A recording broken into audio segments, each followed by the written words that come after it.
কি কারণে আমাদের ছেলে পিলে গেছে বিদেশে খাটতে গিয়ে এবার কাম করে আসছিল, রুমে এসে বসেছে, এর মধ্যে এসে বাংলা কথা বলছিল না কি বলছিল জানি না।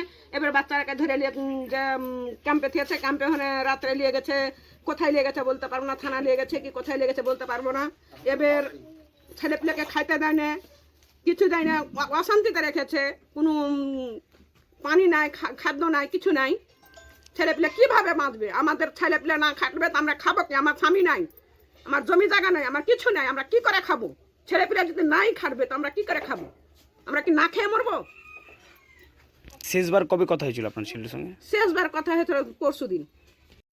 জানলাম যে ফোন লাগাইলো পরে যে আমরাকে ধরে বন্দি করে দিয়েছে, আমরা কি অত্যাচার করেছি কোনো আমরা কোনো কিছু জানতে পারো না, বুঝতেও পারো না। আমরাকে এসে রুমে বসেছি, আর মধ্যে এসে ধরে নিয়ে যেতাম।